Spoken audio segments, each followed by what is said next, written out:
নমস্কার বন্ধুরা, আমি সঞ্জু। প্রত্যেক দিনের মতন আজকেও দুর্দান্ত একটা রেসিপি নিয়ে চলে এসেছি। আশা করি তোমাদের ভালো লাগবে। আজকের রেসিপি শাহি চিকেন কড়াই। তো দেখো, এই রেসিপিটা করার জন্য প্রধান যে প্রসেসটা সেটা আমি প্রথমে করে নিচ্ছি। তার জন্য গ্যাসে একটা কড়া বসিয়ে দিয়েছি আর কড়াই দিয়ে দিয়েছি এই গ্লাসটার 1 গ্লাস জল। আর জলটা যখনই গরম হয়ে উঠলো তখন দিয়ে দিচ্ছি রাফলি কেটে রাখা বড় সাইজের 2টো পেঁয়াজ আর 14-15টা কোয়া রসুন আর 4টে কাঁচা লঙ্কা। আর রসুনটা যেহেতু আমার কাছে ছোট কোয়ার ছিল সেই জন্য আমি 14-15টা দিয়েছি। তোমাদের কাছে যদি বড় কোয়ার থাকে সেই ক্ষেত্রে তোমরা 5-6টাও দিতে পারো। এবার এটাকে 3 থেকে 4 মিনিটের মতন একটু আমি বয়েল করে নেব। দেখো, 3-4 মিনিট আমি পেঁয়াজ রসুন আর কাঁচা লঙ্কাটা বয়েল করে নিয়েছি আর জলটাও অনেকটা শুকিয়ে গেছে। এবারে আমি এটাকে একটা পাত্রে নামিয়ে নিচ্ছি। তবে এটা ঠান্ডা করে এই জল সমেতে কিন্তু আমি মিক্সিতে পেস্ট করে নেব। এবারে রান্নার জন্য গ্যাস ধরিয়ে কড়া বসিয়ে দিলাম আর কড়াই দিয়ে দিচ্ছি 3 থেকে 4 চামচের মতন সাদা তেল। তেলের সঙ্গে দিয়ে দিলাম 1 চামচের মতন ঘি।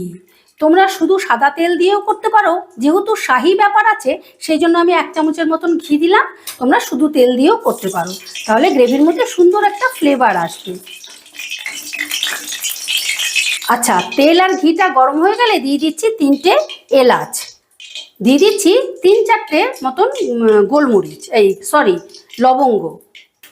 এবারে ফোড়নটাকে একটু নাড়াচাড়া করে নিচ্ছি। ফোড়নটা একটু নাড়াচাড়া করে দিয়ে দিচ্ছি আমি বেটে রাখা আদা রসুন আর কাঁচা লঙ্কা।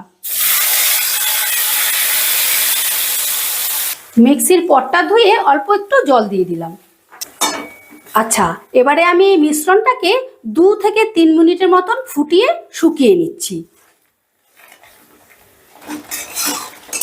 দেখো, পেঁয়াজ রসুনের মিশ্রণটা অনেকটা গাঢ় হয়ে গেছে। এবারে আমি দিয়ে দিচ্ছি চিকেন। এখানে আমি 700 গ্রাম চিকেনকে বেশ ভালো করে ধুয়ে মাঝারি সাইজ করে কেটে নিয়েছি। এবারে এই মশলার সাথে চিকেনটাকেও প্রায় ধরো 4 থেকে 5 মিনিটের মতন কষে নেব। আর বন্ধুরা, তোমরা হয়তো ভাবতে পারো যে পেঁয়াজটা তো নর্মালি পেস্ট করেও রান্নাটা করা যায়, কিন্তু না, তোমরা বড় বড় রেস্টুরেন্টে দেখবে যখন ওরা যে কোনো হোয়াইট গ্রেভি তৈরি করে তখন এরকম পেঁয়াজটাকে সেদ্ধ করে নেয়, তাহলে খেতেও ভালো লাগে আর হোয়াইটনেসটাও বজায় থাকে। আর তাছাড়া এই শাহি চিকেন কড়াইটা তৈরি করার জন্য কিন্তু এটা প্রধান প্রসেস, এটা তোমাদেরকে ফলো করতেই হবে, তাহলেই কিন্তু গ্রেভিটাও খেতে ভালো লাগবে আর টেস্টি হবে আর কি, আর সুন্দর ফ্লেভারও বেরোবে। এবার এটাকেও আমি প্রায় 5-6 মিনিট কষে নেব। দেখো, চিকেনটা আমি বেশ কিছুক্ষণ রসুন পেঁয়াজ আর কাঁচা লঙ্কার পেস্টের সঙ্গে কষে নিয়েছি। এবারে দিয়ে দেব গুঁড়ো মশলা, দিয়ে দিচ্ছি স্বাদ মতো নুন, দিয়ে দিলাম 1 চামচের মতন চিলি ফ্লেক্স, দিয়ে দিচ্ছি এই বড় চামচটার 1 চামচ ধনের গুঁড়ো, দিয়ে দিচ্ছি 1 চামচ গোলমরিচের গুঁড়ো, 1/2 চামচ শাহি গরম মশলা, একই সাথে দিয়ে দিচ্ছি টেস্টের ব্যালেন্সের জন্য চিনি। এবারে সমস্তটা আবারও আমি প্রায় 5-6 মিনিটের মতন ভালো করে কষে নেব। বন্ধুরা, এই রান্নাটা কিন্তু মশলার একদম আড়ম্বর নেই, সামান্য ধনে গুঁড়ো গোলমরিচের গুঁড়ো এই দিয়ে কিন্তু দারুণ সুস্বাদু একটা রেসিপি। তাই তোমরা অবশ্যই কিন্তু একবার ট্রাই করো। চিকেন তো প্রত্যেকের বাড়িতেই আসে, তবে বিভিন্ন দিন বিভিন্নভাবে ঘুরিয়ে করলে খেতে কিন্তু ভীষণ ভালো লাগে। এবার এটাকে আমি বেশ কিছুক্ষণ কষে নিচ্ছি।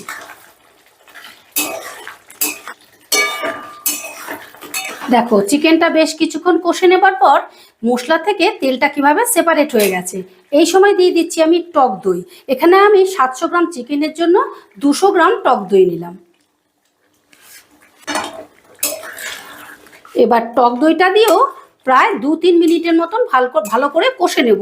তবে টক দই দেওয়ার সময় কিন্তু গ্যাসের আঁচটা একদম লোতে রেখে দইটা আগে ভালো করে মিশিয়ে নিতে হবে, তারপর গ্যাসের আঁচটা বাড়িয়ে দিয়ে আবারও কষতে হবে। প্রথমে আমি ভালো করে মিশিয়ে নিচ্ছি। দেখো, দইটাকে বেশ ভালো করে মিশিয়ে নিয়েছি। এবারে গ্যাসের আঁচটা বাড়িয়ে দিলাম, বাড়িয়ে দিয়ে আবারও আমি 2 থেকে 3 মিনিটের মতন বেশ ভালো করে কষে নেব।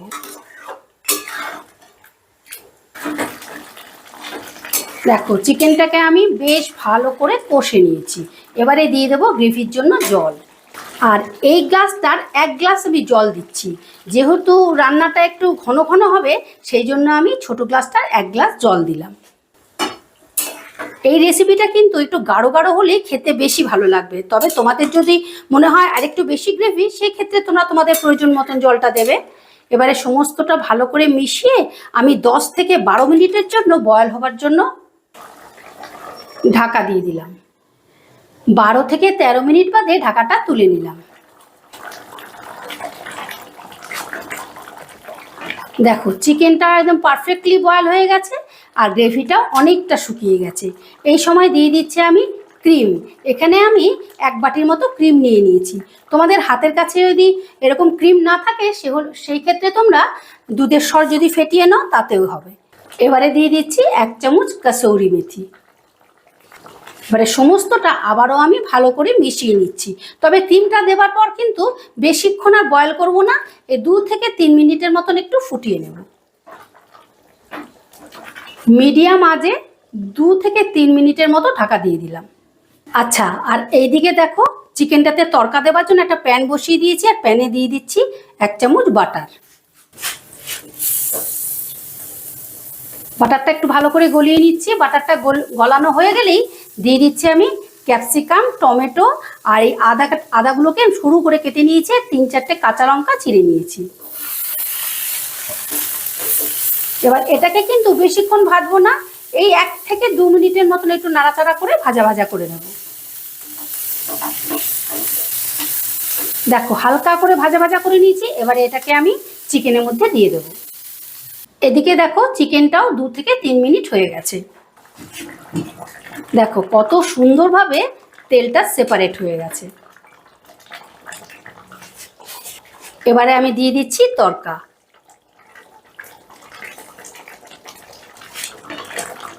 এবারে চিকেনটাকে বেশ ভালো করে তড়কার সাথে মিশিয়ে নিচ্ছি। বন্ধুরা তোমরা এইভাবে কিন্তু অবশ্যই একবার তড়কাটা দিও, তাহলে খেতে খুব ভালো লাগবে, ফ্লেভার দারুণ আসবে। আর একবার অবশ্যই ট্রাই করো, নাহলে বুঝতেই পারবে না যে রেসিপিটা খেতে কীরকম ছিল। তারপর তোমরা কমেন্ট করে জানিও। আচ্ছা, রান্নাটা ফাইনালি রেডি। এবারে আমি গ্যাসটা অফ করে দিলাম। এবারে 5 মিনিটের মতন স্ট্যান্ডিং টাইমে রেখে তোমাদেরকে পরিবেশন করে দেখাচ্ছি। আশা করি রেসিপিটা তোমাদের ভালো লেগেছে। আর ভালো লাগলে অবশ্যই একটা কমেন্ট করে জানিও। আর আমার চ্যানেলটা সাবস্ক্রাইব করতে ভুলো না যেন। আবার দেখা হচ্ছে নতুন কোনো ভিডিওতে। ঠিক আছে, টাটা।